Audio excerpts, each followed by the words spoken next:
happy holidays from all of us at KSL.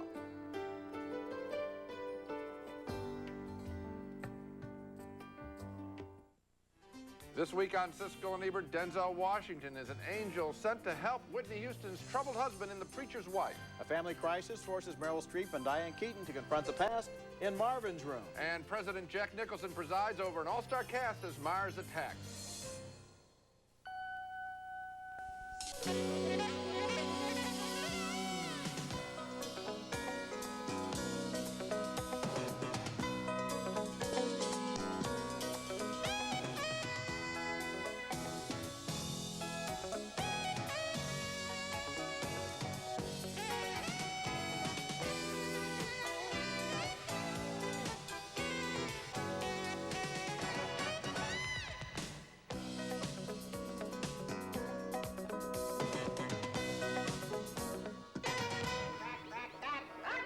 I'm not going to have that thing in my house.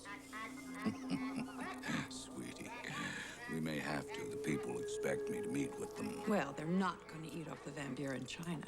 Jack Nicholson and Glenn Close play the president and first lady who must grapple with flying saucers in Mars Attacks. It's one of 5 big holiday movies we're going to be reviewing this week on Siskel and Ebert. I'm Roger Ebert of the Chicago Sun-Times. And I'm Gene Siskel of the Chicago Tribune. Our first film is Mars Attacks, and it's a hit-and-miss sci-fi comedy that I'm giving a pass to because its hits are pretty funny.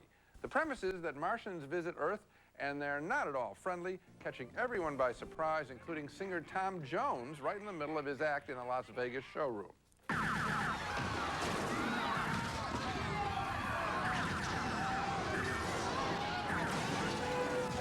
That's pretty funny. That attack gets the attention of the President of the United States, a fatuous phony played by Jack Nicholson, and sadly, the comedy here is not at the level of its obvious inspiration, Stanley Kubrick's Dr. Strangelove. The little people. Why can't we all just get along?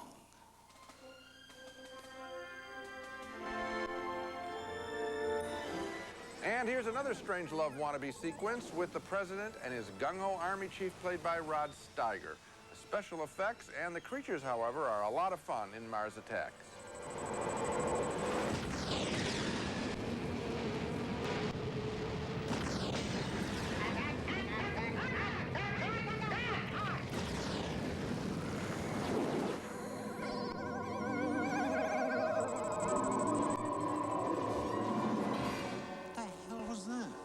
What I like about Mars Attacks is everything involving the Martians. It's very clear that director Tim Burton, who has always defended the oddballs in his movies, like Edward Scissorhands, Batman Returns, and Ed Wood, he really likes the Martian creatures here much more than the Earthlings. He lampoons most everything on Earth, and the Martians are always portrayed as literally having a blast. I like that subversive approach, and on that basis, I enjoyed Mars Attacks. I didn't like it at all, Gene. At all? Not really. The problem creatures? is that the concept, well, let's go at it 2 ways. First of all, the concept probably sounded funnier than it is. Oh, we'll get Jack Nicholson to be the president, and he'll play a dual role. Well, that's terrific, except he's not funny in either role, and they're not well written. In fact, none of the roles are well written. Then you have the creatures, and obviously Burton spent a lot of time on these creatures, and as a result, he leaves them on the screen too long. I mean, when one creature, little head pops and fills the inside of his space helmet with green oatmeal, that's kind of amusing. Yeah. When it happens 1,000 times, it's not 1,000 times more amusing. This just drags on and on. There's no payoff. You've got to have a story. You've got to have an orientation. You've got to have material to make it fun.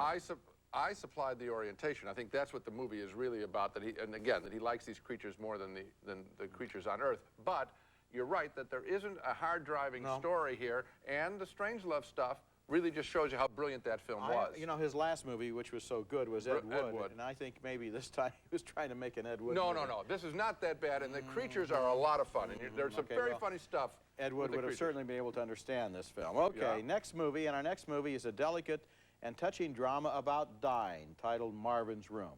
Based on a stage play, it stars Diane Keaton and Meryl Streep in the story of 2 sisters who meet for the first time in 20 years after Keaton discovers she has leukemia and that only close relatives can provide a possible bone marrow transplant. In this scene, her younger sister arrives from Ohio with her 2 sons in tow. They're played by Leonardo DiCaprio and Hal Scardino. Hey, did your Aunt Bessie offer you a chip yet? Oh, that's what they're there for. Yeah, but he has to wait to be asked, Bessie. Put the chip back, Hank. Put it back.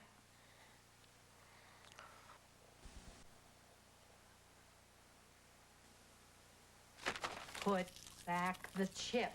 Gwen Verdon has a wacky supporting role as a goofy aunt whose electronic pain control device also seems to control the garage door. Here she gets makeup tips from her great-nephew.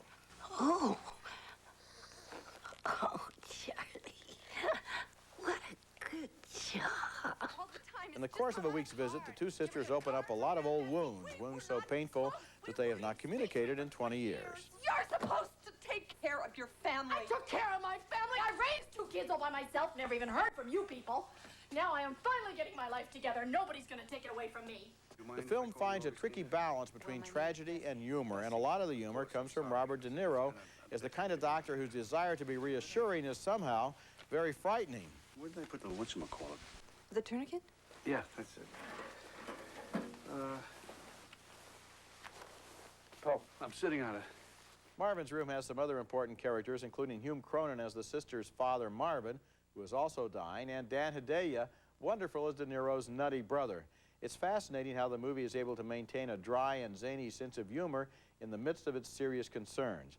In a way, Marvin's Room reminded me of What's Eating Gilbert Grape, which also starred DiCaprio.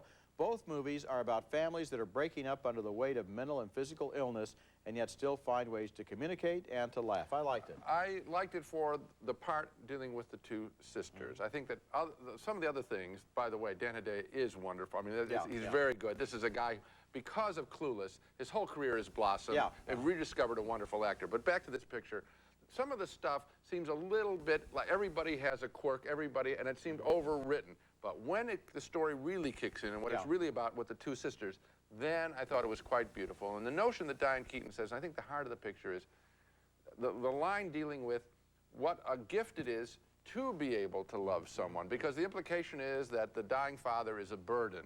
And what she's saying, loves him. And she's saying that that is not, well, it's the wrong way of looking at it. I would defend one other part of the movie, though. Meryl Streep's relationship with her two sons is interesting because it's not just that they're bad boys, it's that also she is riding them all the time. Every time that they try to do something, she tells them not to do it. They don't know what to do. I'm almost in sympathy with the kid who burned down the house, and so that relationship was interesting. The relationship is, but all the business is a little too much. And that's from, I think, the stage play. Coming up next, two of the most charismatic performers around, Denzel Washington and Whitney Houston, co-star in a remake called The Preacher's Wife. I believe in you and me. What's going on? Oh, I was just getting out the Christmas stuff and I found my box of keepsake ornaments. Oh, go ahead. No, test me. Okay. That's your first ski trip with your sister. All right. Next one. My rocking horse from when I was 3. 4. 4. No, meant 4. This Christmas, find the Hallmark keepsake ornaments that help capture your family's memories. That's the one that always makes you cry.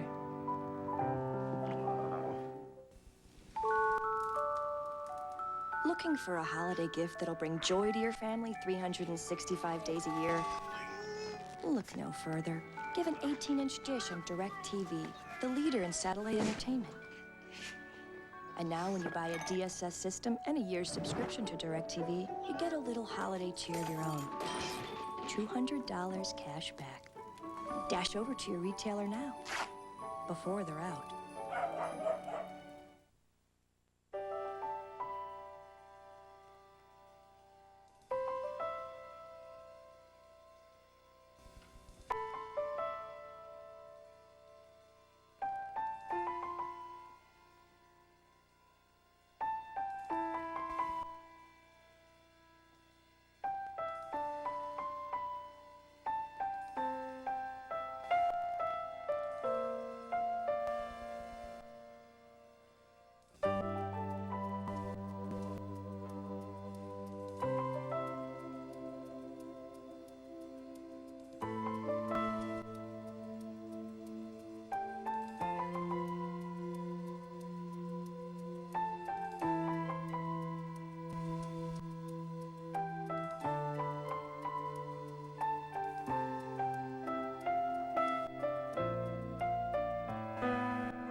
Nice to meet you, Dudley.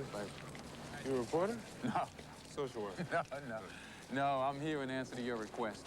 A request? For help?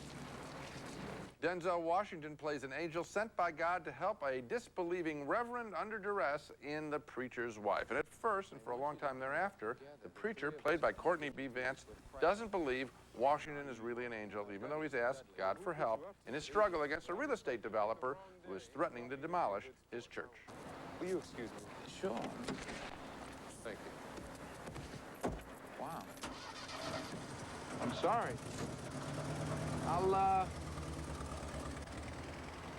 try another approach. Also stunned by the angel's appearance is the preacher's wife, played by Whitney Houston, and her mother, Jennifer Lewis. And the film has a lot of fun with how handsome Denzel Washington is. It's obvious where Julia's beauty comes from. And me with my hair looking like this. Naturally, the centerpiece of the film is the flirtatious relationship that develops between the angel and the preacher's wife. But I had a hard time accepting that the preacher was so bad as to ignore his wife and child as much as it is suggested in this screenplay adaptation of The Bishop's Wife. You know you love him. Yeah, he knows it too. That's the problem. He knows I'll always be there.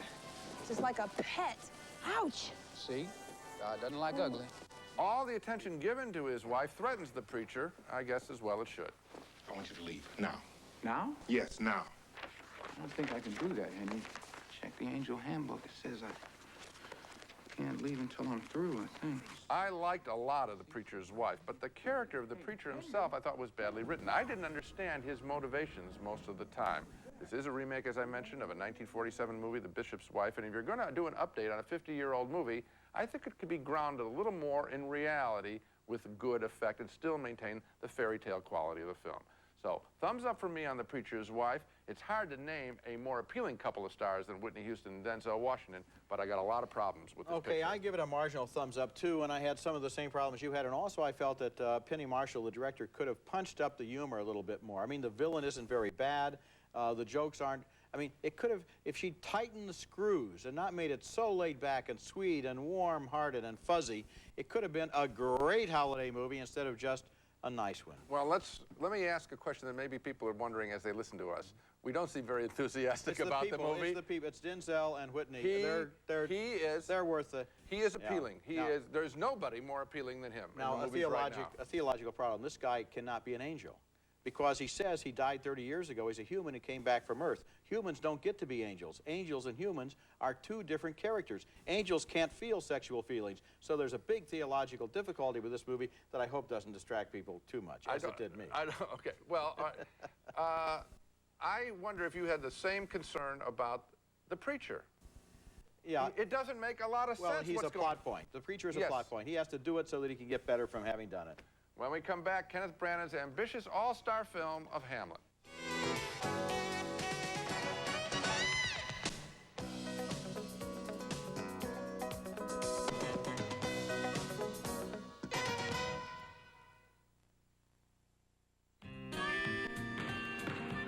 I know I'm not here expecting, but I am Michael Jordan, chairman of the board of the College Fund. By keeping tuition costs down, bright, deserving kids get a shot at going to college. Because let's face it, no matter how gifted you are, we all could use a little help. Please support the College Fund. Mine is a terrible thing to waste. Want to go one-on-one?